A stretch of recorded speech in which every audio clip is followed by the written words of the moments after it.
Hello and welcome to the Intentional Soul, the home for the highly functioning spiritual types out in the world. It is here that we look at the world and ourselves through the lens of higher consciousness, connecting deeply to who and what we really are.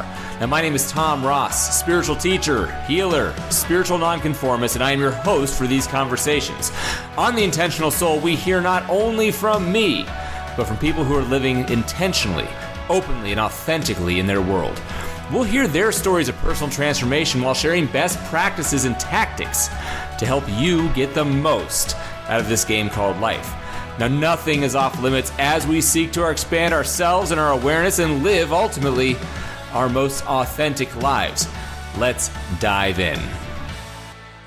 All right, welcome. So very, very excited here today. We have Kara Payton with us. Now, Kara is a published author. She's a speaker and a nervous system and subconscious reprogramming expert. And she's a top 10% ranked podcast host with 7 years of experience working event production. You've got a pedigree, Kara. It's Tony Robbins, working on his production. You've got you're host of the Happiness Habit podcast and founder of the Unshakeable Woman. Kara trains highly driven women to reset their nervous systems and reprogram their subconscious.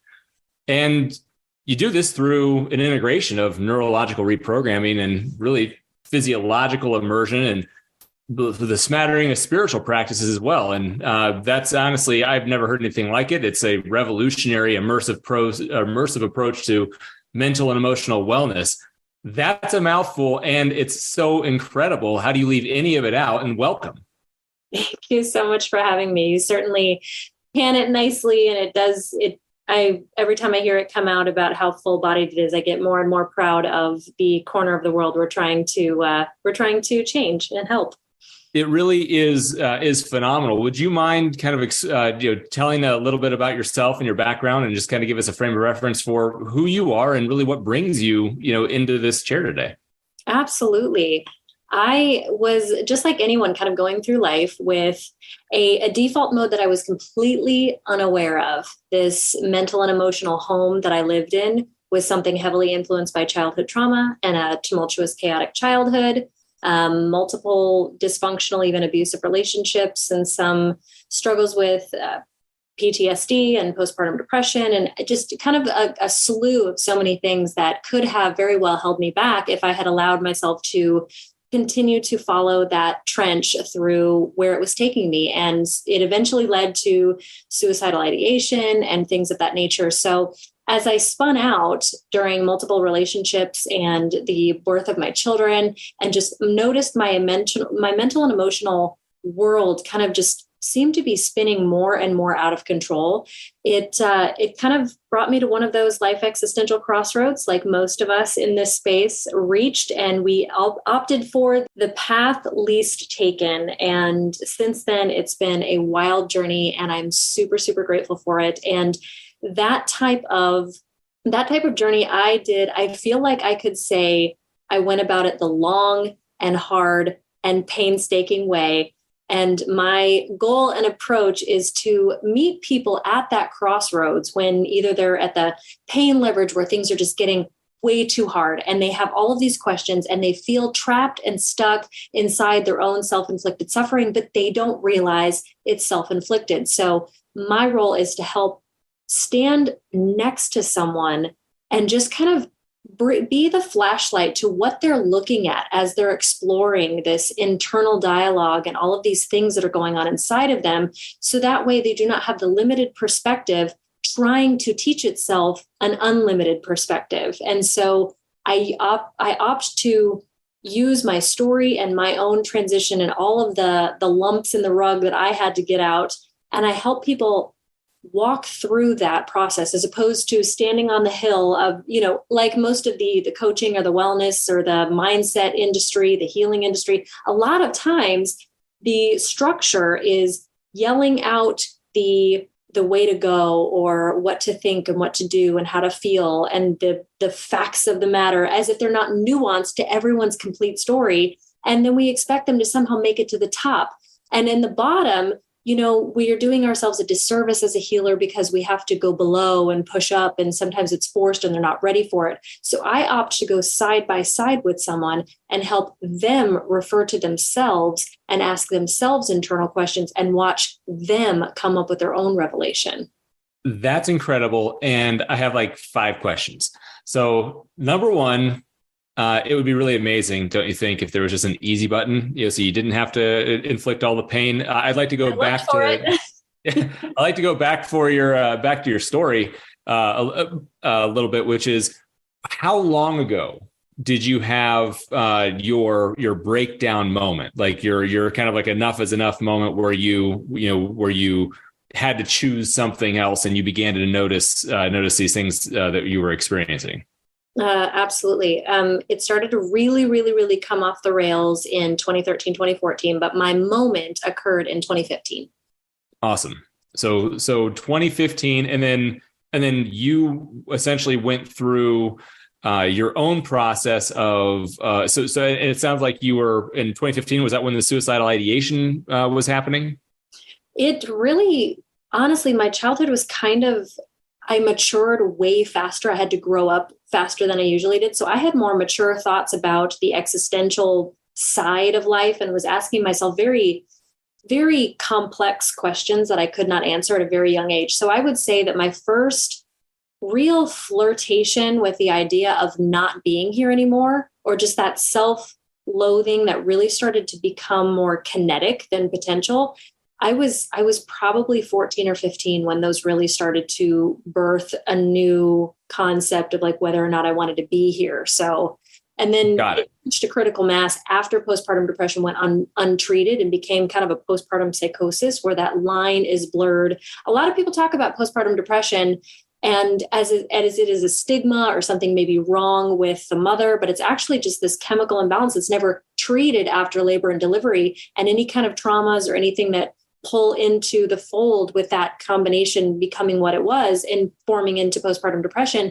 If it goes untreated, these chemicals reach kind of a critical mass where they become incredibly destructive. They become almost like a neurotoxin. And postpartum psychosis is then when the mind is so fogged with all of these chemicals, it doesn't actually recognize a morality point or a right from wrong. And this is where you see mothers harm their children or do things that don't make a lot of sense. They hear a baby crying and it's stressing them out. They're in such a survival mode that they actually put their babies outside in the cold so they won't hear the crying anymore. And the brain doesn't register that is not, it's completely disconnected from that nurturing mother nature.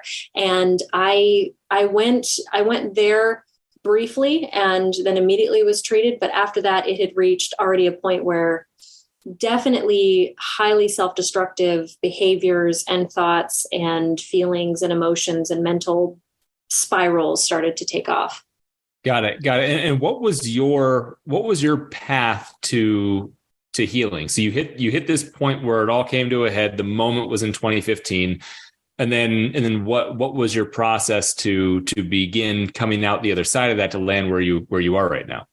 Probably the most explosive life top-down demolition that you can imagine. So I had established a false narrative somewhere in the lines of 18 to 24, where I decided that because I was in such mental struggle all the time, I looked at people who were not, and I started to notice a trend that they were successful. They had a lot of money. They were affluent in their communities and things like that. So I kind of established this checkbox list of what was going to help me mentally and emotionally was going to be attaining all of these things. So I went external. I was trying to collect all of this protection and pad and insulate myself from my own emotional stuff. I was essentially trying to avoid and numb and distract myself with all of this busyness. So I did. I climbed the ladder. I was making 6 figures, sometimes 6 figures per month. I had this huge house. I had, the big Mercedes and all of this. I was a pivotal member of my community. I had climbed the ladder, gotten married, sealed up all of my mental and emotional mess with this nice package that looked like I had gone through it. And I'll never forget the day that I was leaving either a Bible study or something at the community the school, volunteering, and I pulled up in my driveway. And immediately after opening the door, I had this hollowing feeling that I was walking into some place that I was not supposed to be. And it was similar, when you accidentally walk into somebody else's home, you're in the wrong place and you're, oh gosh, I'm sorry. Or you turn someone over, you tap them on the shoulder, you're thinking it's someone and it's not that person. That was that same unfamiliar feeling I had walking into my own home. And I walked all the way in and I could scan the room and intellectually be able to process, this is my home, but nothing about, I was so removed. Something had completely not checked in with me while I walked in. It was just this physical body in this room. And I remember having this panic feeling of, damn it, I did all the work. I checked all these boxes. This was supposed to work. I remember even thinking to myself, the jig is up. The facade is over. I've done everything I knew to do. And it's taken me years to get here. And I have all the things and I still feel like this. And I just I stood there shaking my head for a good 10 minutes. And I remember audibly for the first time, I was very heavy into religion then and prayed because of an obligation and a sense of duty. And it was very much according to scripture. And it was never me to direct to God. And this was a moment where I spoke audibly from my heart directly to God, the universe, wherever I was trying to. At this point, I didn't care who was on the receiving end. I just needed something to come out of me in a confession type. And I said, God, if this is all there is, I've done everything. If this is all there is, let me have peace with it, because I've been working so hard to have this peace and it is still the box I can't check. But if it's not all there is, and I remember using these words and not having any clue what I was truly asking for. I said, if this is not all there is to life, break me open and show me what I'm missing. Fast forward 3 weeks, I'm in Japan. I lived there for a month. I came back home, sold everything I owned, filed for divorce, moved into an empty house. 2 days before Christmas, I'm eating Christmas dinner on a Home Depot box. And in that place, not the established house with all of these things built up around me to secure some semblance of hiding, in that empty house with nothing to my name, you would think that I would be terrified. And I felt free. I felt unlimited. I felt authentic. I felt safe. I felt like the game was over and I could be me. And I felt such a sense of love and grace and acceptance for whatever was about to happen from here on. From this life point on, I knew that whatever was going to happen was going to be infinitely better than this puzzle that I kept trying to fill in to make sense for everybody else. And so that's literally the day everything changed for me.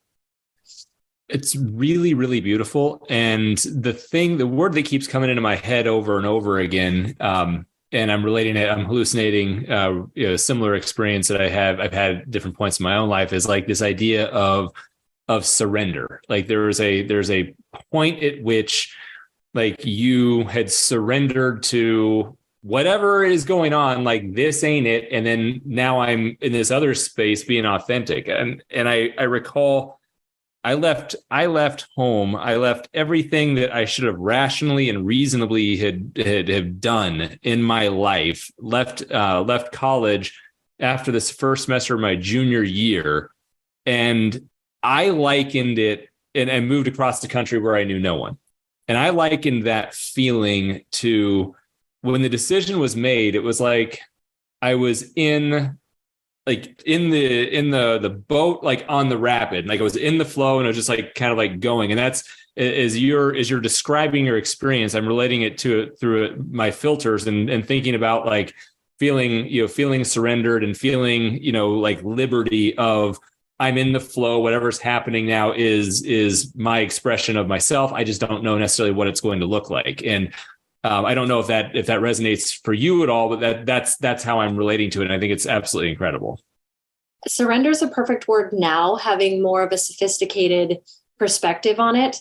Back then, it definitely felt just, I was so in so much pain trying to fake it and hold it all together and keep up appearances that I remember even saying to myself, I just wanted to throw a match behind me and walk. And it was more or less just give it up, burn it all down. I was just repulsed by this facade that I made, and it almost disappointed me that I had spent so long trying so hard to build an entire character that I had nothing to do with my authentic self. So surrender came later, and I learned the process of surrender being a little bit more gentle than just selling everything and running away. Yeah. But so give up became surrender.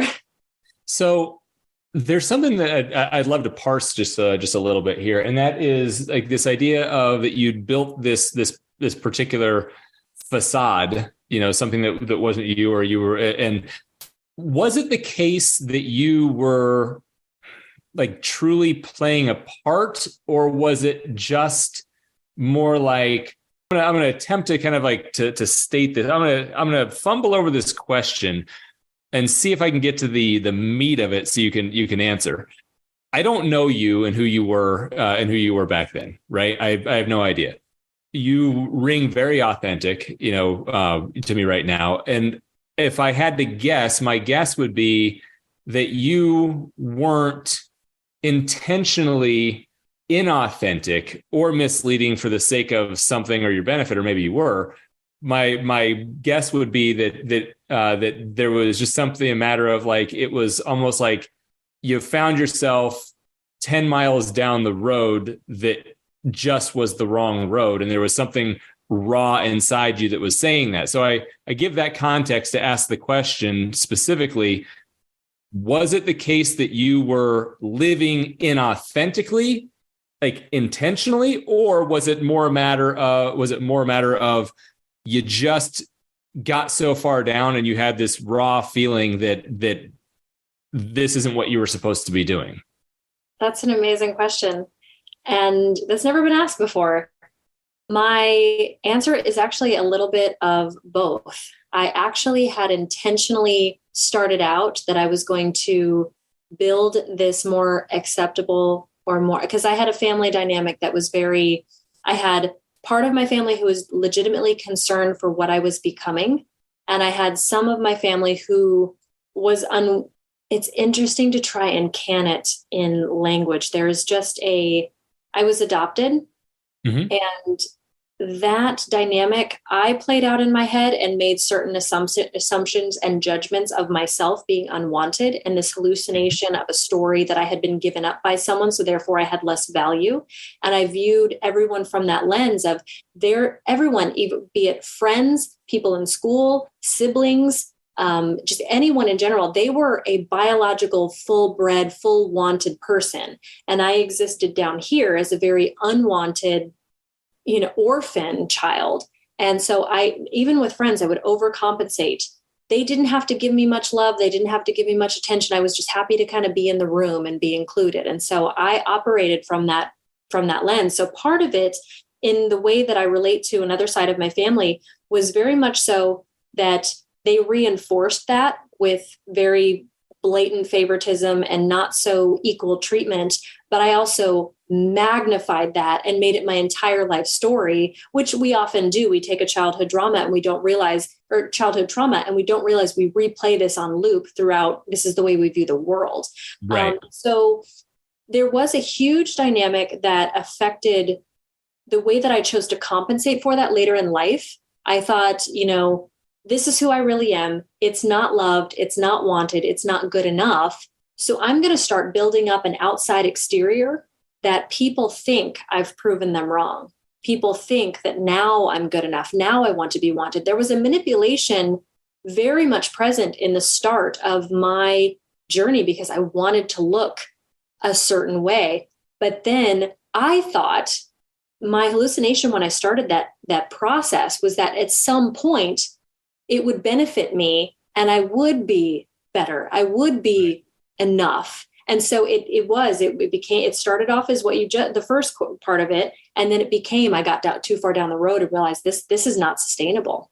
So what you're pointing to is something that we've talked about on different podcasts is, your fundamental misperception, we call it in my discipline, or your primary program, or your primary like limiting belief. And it's either an expression of worthy, or enough, and there's a million different variations, of that. So did you make a conscious decision to, I'm going to fit in this particular way, or I'm going to belong, or I'm going to prove? Like, was that conscious or unconscious when you started out? Looking back, you can see it clearly. At the moment, what was it? So fitting in and belonging are often lumped into the same objective, but they're actually two very opposite things. Belonging is a true sense of it, is belonging because you're authentic, belonging because you are your own pole and you are authentic to yourself. And we all belong to each other no matter what. That's kind of an inherent thing, but it is something that you have to accept. And if you push it away, you settle for fitting in.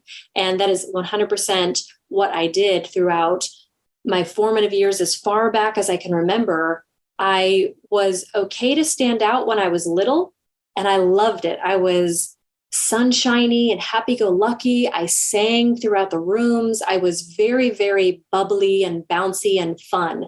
And somewhere along the line, the childhood traumas that I had experienced and being told, you're too much, quiet down, sit down, go back, all those things that get programmed into you that, school, even just little things, you would be so surprised at how someone's little comment about how you're too much, or you're too loud, or you're too colorful, or you're too whatever, starts to shift your own self-perception. And I became very concerned with, well, I actually want to belong in this dynamic, or fit in, settling for fitting into this dynamic. So I observe what you wear. I observe what you say. I observe your volume. I observe your mannerisms. I observe your habits, your patterns, your friend groups, your hobbies. And I start to adopt things that are no longer me. And getting back around to your question, I absolutely consciously chose that's not what I like, but I want to look like. That's not what I want, but I'm going to play the game because I'd rather belong or fit in than I would rather than to be myself.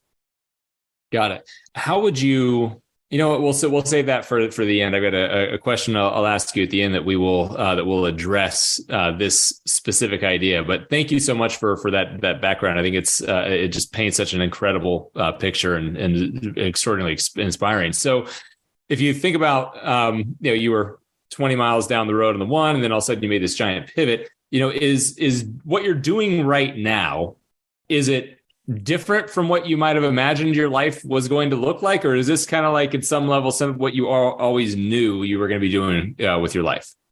I can honestly say that if I had stayed authentic to who I was when I was a little girl, I was a gifted writer.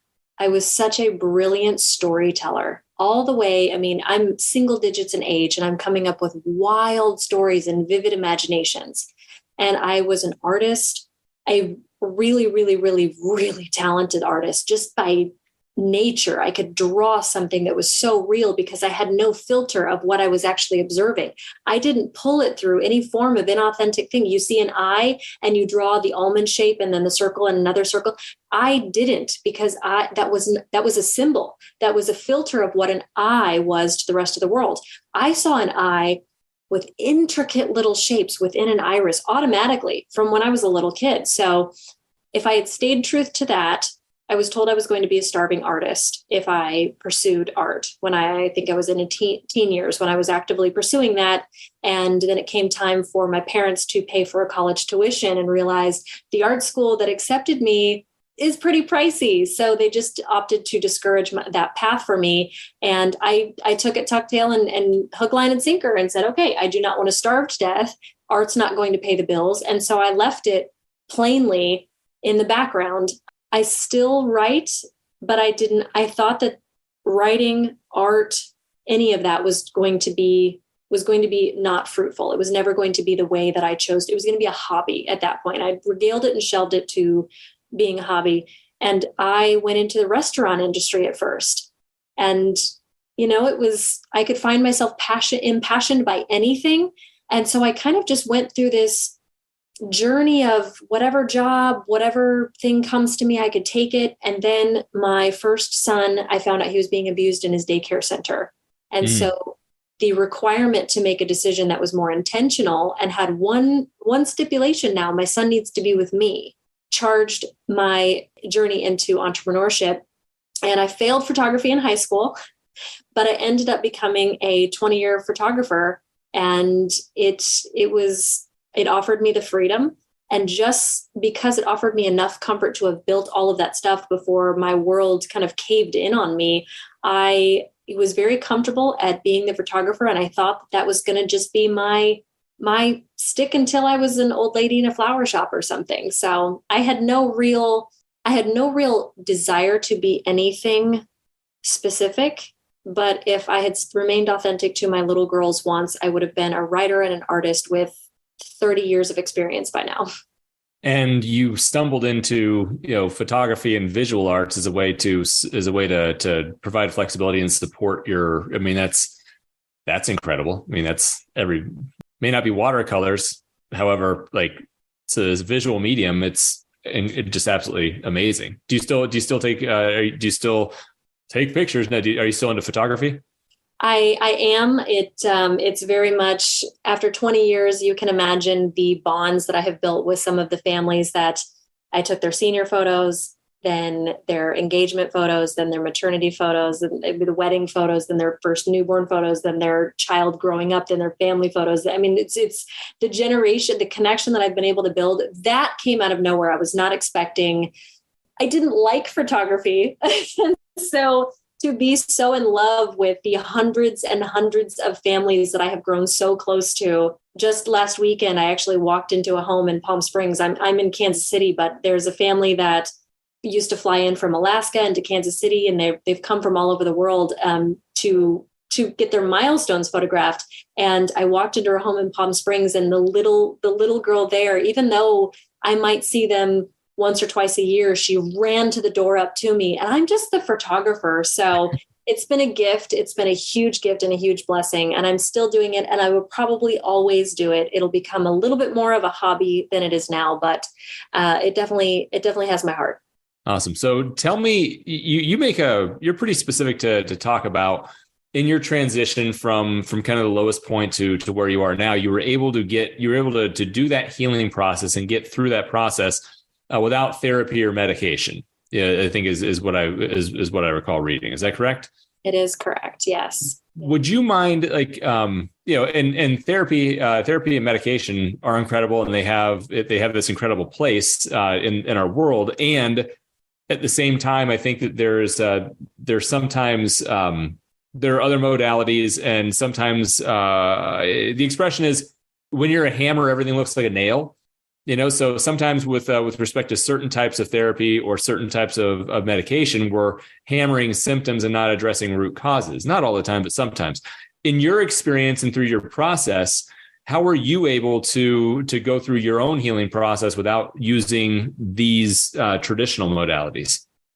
So in my initial start, being in the world with just your average everyday ignorance to what those types of things are designed for, when I initially started bumping up repeatedly against the question, what's wrong with me? I initially thought, well, people use therapy. Maybe I need a pill. Maybe I need a medication. And so I opted to go into it, and it felt very, very unhelpful to be in therapy, talking about the same problems over and over without being engaged toward any kind of solution. And I was running up against the internal question of what end is this supposed to reach for me? What am I supposed to be gaining from this? Because I feel like I just carve out these wounds fresh again, just to live in a horrible state in that remembrance, and then just to come back next week and kind of do it all over again. But then the medication, would rob me of the emotions and I could not feel. And Mm. so it felt that I was never able to really do any of the deep dives. And so what I've learned now from that perspective is there are absolutely places for therapy, 100%. There are people that have been through things that absolutely have to have a trained professional to help them sort through and organize what's going on in their mind. However, the damage is done when we're just ruminating and we're consistently opening old boxes. We're not doing anything about them. It's like opening a sentimental photo that's really, really painful, looking at it again, not readdressing or finding out a way that we can define this story as something that supports us. And we're just closing the box, open it back up, closing the box, open it back up. And it just reinforces that synapses and that connection without healing ever in sight. The medication also 100% for people who do genuinely have a chemical imbalance and they need this type of support. It is a game changer. However, in our world today, especially in the mental health and emotional wellness era and game where it's become such a machine for people, it's the only part of the brain, it's the only thing that we are making massive diagnosis about and treating without looking at the body part. If there's not a chemical imbalance, or if there is a chemical imbalance, it doesn't matter. They're given the same medication and put through the same machinery. I didn't need medication. I needed healing. I didn't need therapy. I was very good at sorting and thinking through what was going on and asking myself introspective questions. I didn't need therapy. I needed someone to go, okay, what now? And move through it. Religion, for me, was the next step. I left therapy thinking, okay, this does not work. This is not for me. I must not. Now I know that it was because I did not have an actual imbalance or a specific thing I needed to sort through. Those tools were for that. Religion for me was hollowing as well because it seemed like I needed to deal with this inherent flaw, that there was something wrong with me because of the way I was born, a sinner, someone with inherent evil qualities that needed to be expunged or washed away by some external force. And I needed to accept my inherent badness. And that felt awful. And it felt against everything that I knew. And as I looked at the little girl inside of me, I was like, there's no way that she was born into this world, a horrible person that needed saving from her everlasting, hollowed, empty soul. And so religion did not work for me. I found Tony Robbins, and there was so much empowerment and so much control and so much knowledge gained from how well you could involve yourself and participate in mindset modalities and thought control and really steering the ship and getting it practiced in a better way. However, it missed the emotional trauma piece, the body keeping the rest of the score. This was the neck up type work. Mm-hmm. And while it was incredibly helpful, again, it left me still in greater need of more support. It felt like, okay, well, that's the icebergs taken care of. What about the stuff under the ocean level? And then I moved into spiritual practices, somatic healing, etc., and started healing the body and healing all of the emotional triggers and all of the emotional trauma and pain and doing the self-inquiry work. And so the problem I still ran into is not knowing the science behind what was happening. I knew the mind-body connection. I knew there was something to the spirituality piece. I knew there was something to the mindset piece, but I needed something to bring it all full circle. And so I finally got into the neuroscience of things, and it started to staple down true fact, the proof of the pudding for the skeptic in me that was trying to find a path forward, and it solidified the feet under me. So that is why I've created something that is just full circle for anyone who doesn't need permanent medication and lifelong therapy, who wants to actually get into the work and truly heal. Talk to me about it. What does that process look like with you? And you mentioned earlier, you're on the field, with somebody. So what is your process to help people psychologically, spiritually, emotional body? How do you create this kind of, wholeness and this integration so that people can heal and move and be empowered and move forward? That's a wonderful question. And to put it simply is we have to find someone in their absolute honesty. We have to do a self-audit and an inventory. Their mental state, their emotional state, their physiological state, their spiritual state. And we have to pull this all on the table, where they average, what their habits are. And we do a full audit of everything. And I call it the perception, the point where we are. We map that out and we put a tack in that to find out where we're starting. So I can then find them on their journey, because I could be anywhere. If I don't know where they are, I'm again shouting something from the wilderness, hoping they eventually find me. It's so the way that it's so archaic. The way that it's done now is you see success, you think you just model success and copy success, but we're not dealing with anything that's going on to block them from that. And so I find the pin in the map that helps me to get where they are. And then we do a purge. So we take everything that is audited from what we've discovered, and then we decide very clearly what no longer serves us, what stories have been the most painful, the traumas that are in our way, and the subconscious underlying beliefs that have held them back.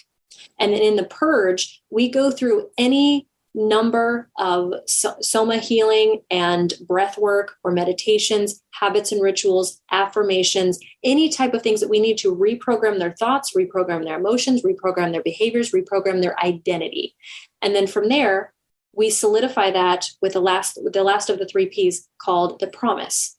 And this is where we identify the type of person and the type of life we want to live from here on out. And then we reverse engineer all of that, because anything that's identity based will create choice and will create daily action steps and will create the path. All we have to do is get people to learn how to self-reference everything in their life. They self-reference it to who I am going forward. And that's when I'm the coach that's designed to be fired, essentially, because if you still need me to reference in 6 months or a year, I've failed to do my job and you failed to have the groundwork laid for you properly so that you can walk. So it's creating someone to be their own master, their own healer, their own coach, their own best friend, their own parent, all of that. That's outstanding. And I've got an old mentor that used to say, be a self-cleaning oven, right? So you're teaching people to be a self-cleaning oven.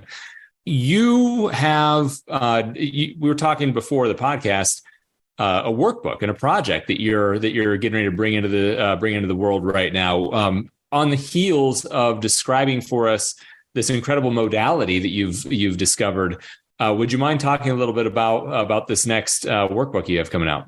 Absolutely. I'm so excited about it, because I realized after one-on-one coaching for a certain amount of time that I want to make an impact that's so much larger than an individual. And it required my faith, my trust, and my surrender that if given the right tools and the right questions, everybody can go through this process on their own. And what a gift and what a self-empowering thing to do, to be able to create your own healing. So the workbook is essentially going through that process of where I would find somebody basically becoming the person who self-references where they are, what they need to get rid of, who they're going to be. And it's dialogue throughout that process where they participate in their own rescue. And then on the cusp of that, there's also pages, and internally, when we go through these processes, there's going to be so much that comes up that is a curveball that's not expected. And so I have various pages on if we have a particularly stubborn subconscious thought, a barrier of belief, something that really still nags at us, emotional suffering or emotional crisis that comes up, et cetera. And I walk them through a questioning process to release any number of subconscious barriers, any limiting beliefs, any points of suffering, any type of tangle that they cannot untangle. And it's a process to basically walk them through an emotional or mental crisis on the spot. So the workbook is, if I were to clone what I do and give anybody easy access to it. That's awesome. It's like a field guide to emotionally thriving. Essentially, yes. Becoming your own, just unconditionally, unshakably happy, joyful, successful, whatever it is that is your North Star, whatever it is you truly desire. And it's a field guide to whatever that North Star is. Love it.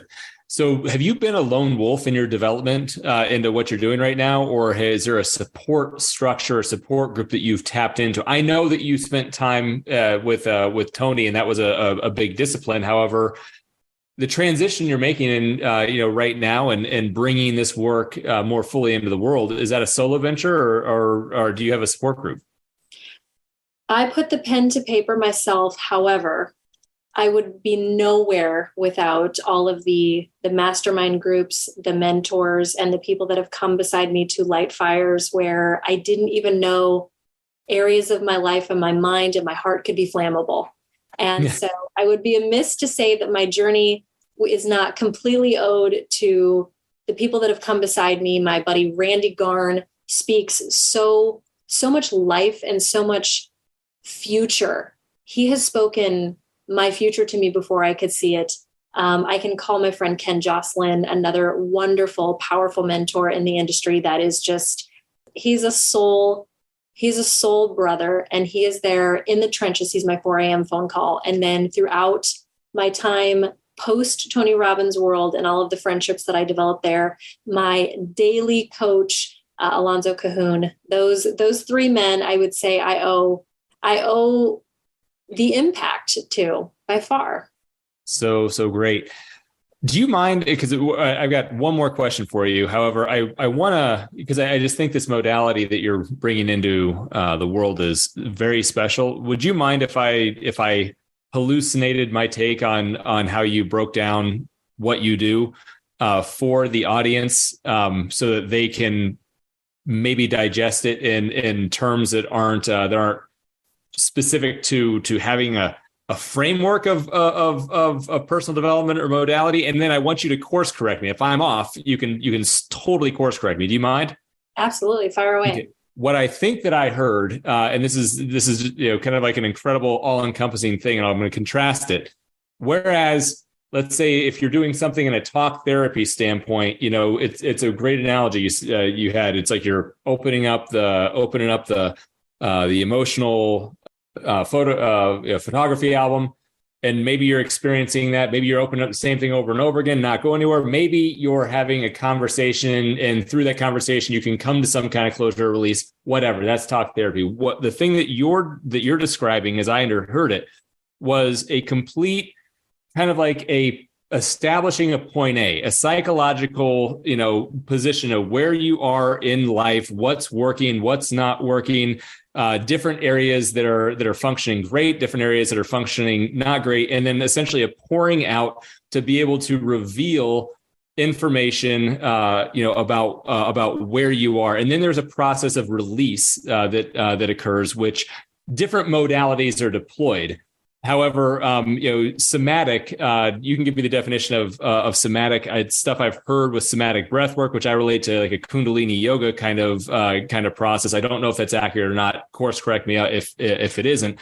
But these particular modalities, when you've identified that there's a block, and I want to make sure that people who listen to this podcast know me, and they know that there's an energetic component to things and what goes on. Like there are energetic blocks that you can utilize these techniques that you're deploying to actually release energetic information in the emotional body or in the spiritual body, which then create an entirely different relationship with how you perceive yourself and what's possible. And then once you've got that kind of that purge period finished, and you've kind of cleaned the gunk out of the system, then all of a sudden it becomes about what I think I heard you say was developing, where you're going, what you're committed to, what you want to do, and really mapping strategies and success to be able to not only get there, but then maintain yourself through the process. Because as you indicated earlier,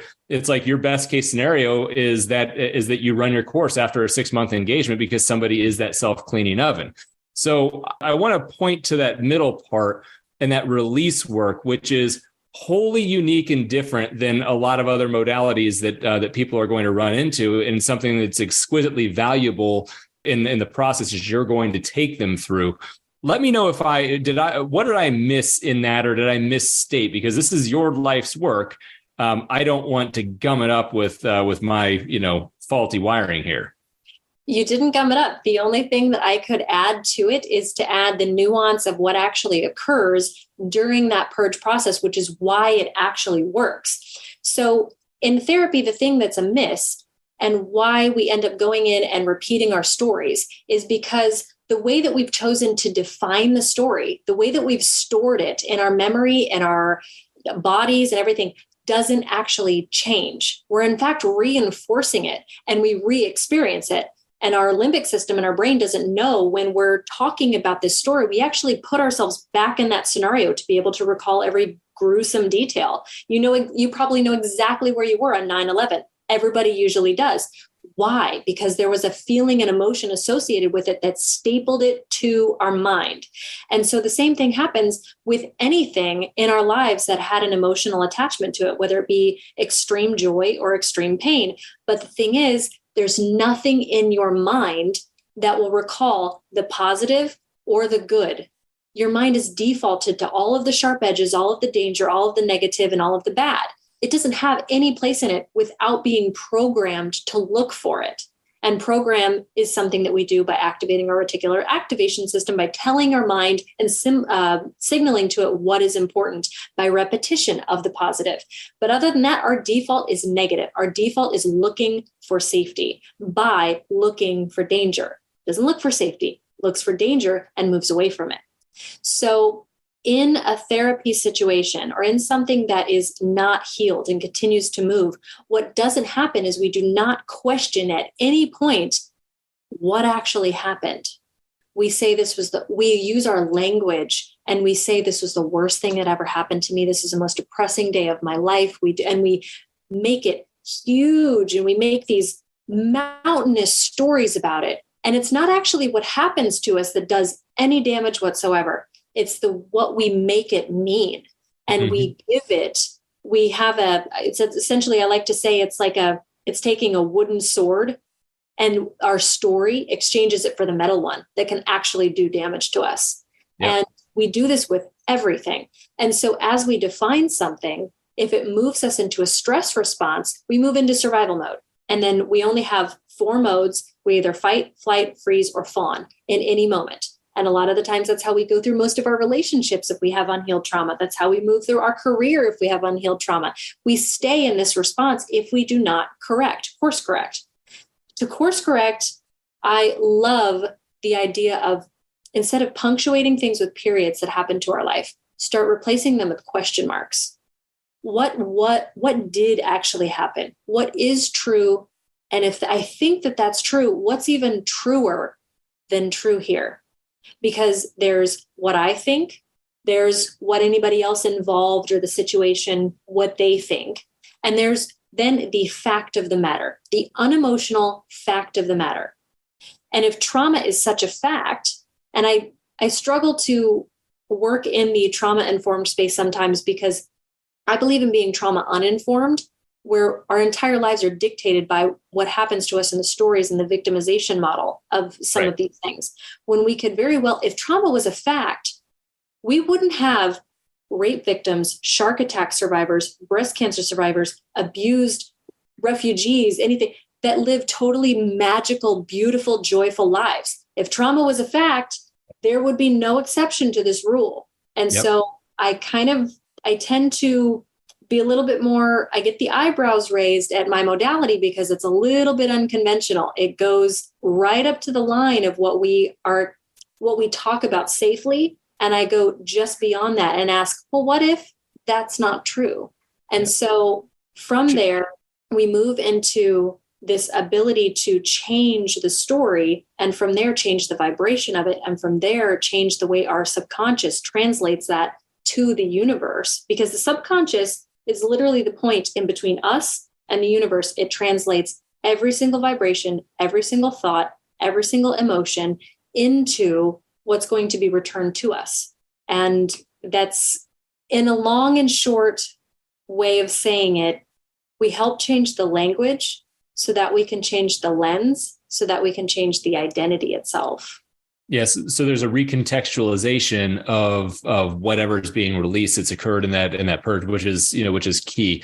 And yeah, trauma is almost like, and I'm with you, trauma is almost like an expression of an experience. It's like, it's the label that gets assigned to something.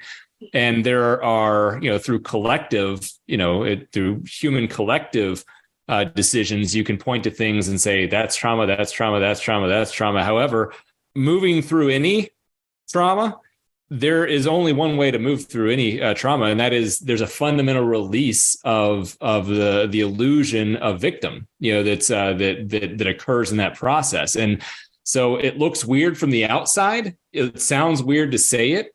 However, when you ask somebody who is truly transcended what was a trauma for them, they no longer identify themselves as victim if they're actually living in an empowered state. And so much like anything else, it's like you have to go through the experience to have a direct opinion, on it. But the transcendence of trauma is the release of the illusion of victim. There's no other way to run it. It's so true. To piggyback on that and reinforce it, there's also the idea that what's weirder, for someone to transcend their trauma and redefine it in a way that actually allows them to live the way that they choose or intend, remaining a victim to a story that only exists in our head, of something that occurred 20 years ago. And when I hear, the feedback or any kind of pushback, which I totally welcome, and I wish I absolutely welcome somebody to go through the process. I went through extreme trauma. All the kinds that you can mention, I've gone through them. I sit here today, one of the most happy, peaceful people that I know all the way through. So, and I do not view myself as a victim of trauma. And I've had some horrible things happen that I struggle to call horrible now, because if they hadn't happened and released a gift of me getting an invitation further and further and further into the highest version of myself in that surrender to release the idea and the illusion of suffering, I can't think of anything more wonderful than that, not horrible. And so we work around this, I'm triggered, this is trauma, and we're creating a more sensitive, immovable, raw, tender nerve for all of us, to where none of us can even move around one another without, my trigger falling directly on the intersection of your own trauma. And we're just triggering each other. It's like, take responsibility for yourself, do your own work. Our job is not to move around and further around to disconnect each other, because all it's going to do is, if I trigger you by just this, eventually I'll be triggering you by just this. And then I'll be triggering you by just this. And then we won't be allowed to have any proximity or intimacy or true knowledge of one another. Authenticity will be impossible. And so will moving beyond the state of default. And I think it's weirder to remain stuck in the idea of being a victim to everything that's happened to you than it would be to say, was that really trauma, or was that an invitation?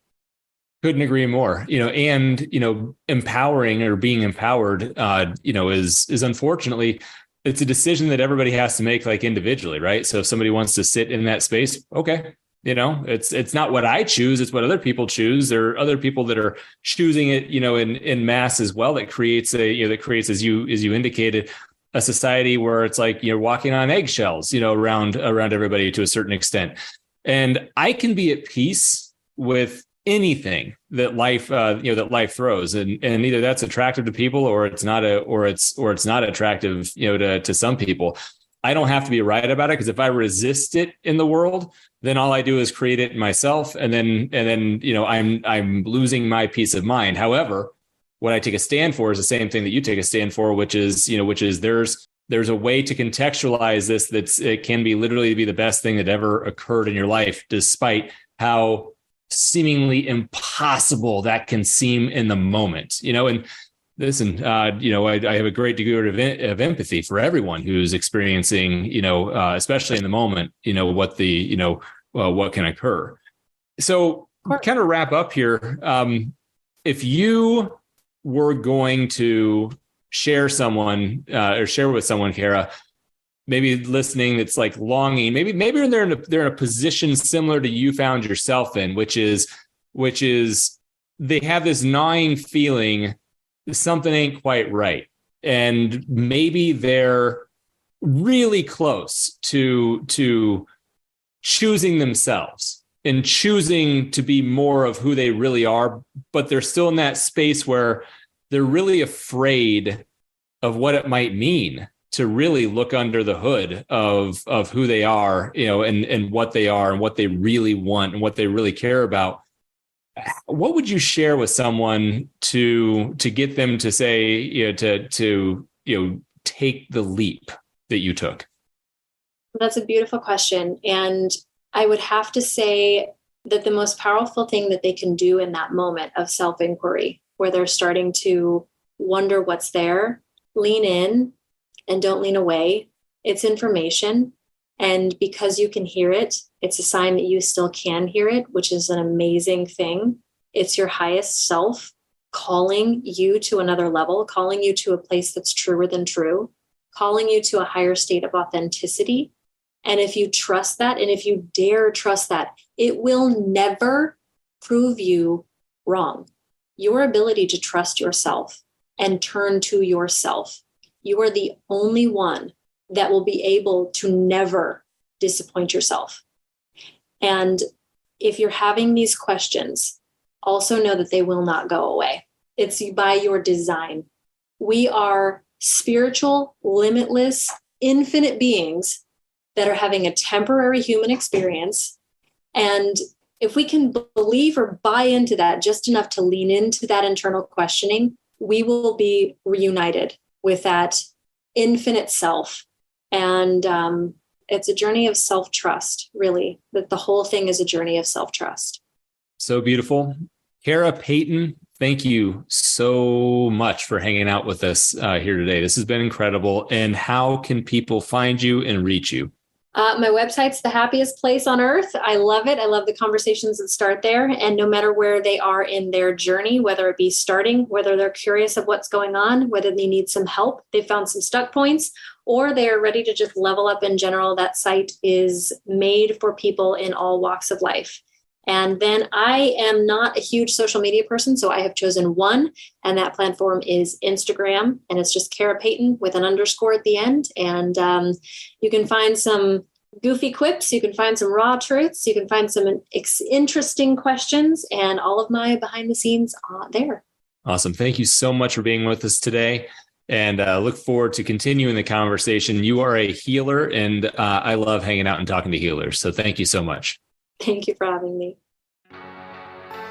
All right, this has been another episode of the Intentional Soul Podcast. Thank you so much for joining us today. Remember to leave a 5-star review if you found this content of value.